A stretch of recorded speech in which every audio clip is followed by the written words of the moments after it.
Centro Anch'io, Centro Anch'io.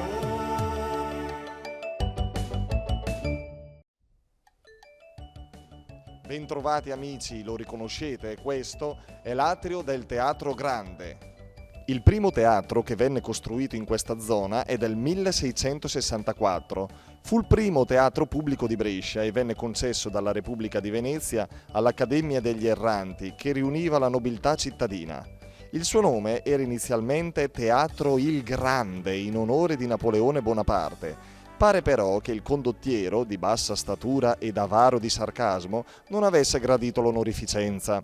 È stato costruito tra 600 e 800, in stile prima barocco, poi rococò ed infine neoclassico. Poco dopo la metà del Settecento venne aggiunto un ridotto in stile rococò che serviva da sala accademica agli erranti che dirigevano il teatro. L'ambiente architettonico è di Antonio Marchetti, mentre i dipinti delle figure sono di Francesco Zugno, che fu allievo di Giambattista Tiepolo.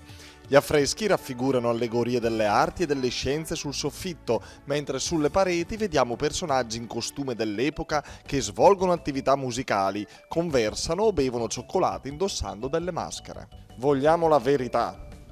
Fischianaria. Sapete che vuol dire? Fischiare una canzone. Uguale, una melodia, un'aria. C'è qualcosa che non va bene, Perché che c'entra il fischio e l'aria? perché l'aria, diciamo, la corrente d'aria dà fastidio, può esserci qualcosa che non va bene. Fischianario, questo non lo so, Per fischiare la bocca deve essere rivolta in alto, soprattutto piena o vuota. vuota. Quindi uno che fischia in aria, bocca vuota. Stomaco vuoto anche. Fischiare in aria. Fischia in aria. Come? Zufolare. Però cerchiamo di studiarlo, approfondirlo un po' meglio. Fischia in aria, quindi uno che fischia è perché ha la bocca piena o libera? No, chiusa. Ho capito, però Se fischia deve tenere le labbra chiuse. sì, però la bocca Non far sentire gli altri. ma deve essere vuota, no? Deve essere vuota. Sì, vuota. Quindi uno che fischia in aria, la bocca vuota, quindi Ha fame. No. brava! Fame. Fischia in aria, che significa? Parlare a vanvera, all'aria, al vento. Lei conosce qualcuno che fischia in aria? Una marea di... Non io però. Come? Spero non io. Fischiettare in aria, fischiettare per niente, parlare per niente, parlotan per niente. Lei sa fischiare?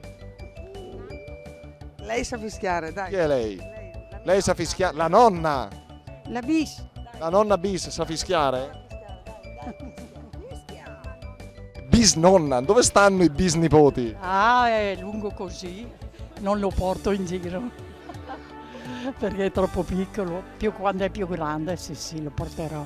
Da dove, signora? No, da Brescia. Sinceramente se ricordo mia, guarda, non me lo ricordo. Fischia in aria. Fischiare in aria, tradotto letteralmente fischiare in aria. È come dire una cosa a vuoto, più o meno. Forse fischiare a niente, boh. Grazie. Buonasera, grazie a voi. Fischia in aria, come per dire si ricava niente, qualcosa simile. Grazie, lei da Collio. Sì, Si sta bene a Collio? c'è meno caldo di qua adesso perché dopo viene fuori tutto assieme. Sa che vuol dire? In aria. Guarda e spera. A lei capita di fischiare in aria? Te dis in piacentoi. Che vuol dire? Me dica lei. Tel dis en piacintoi. Te lo dice un piacentino. Bravo. Grazie. Fischia in aria, fischiare per aria, insomma, restare a bocca asciutta, Se c'è la bocca libera per fischiare perché non c'è nulla dentro. Vabbè, ho capito, dai, pure noi per le prossime volte organizzeremo delle specialità enogastronomiche per voi amici di Centro Anch'io. Prossime volte però, Arrivederci, grazie, ciao.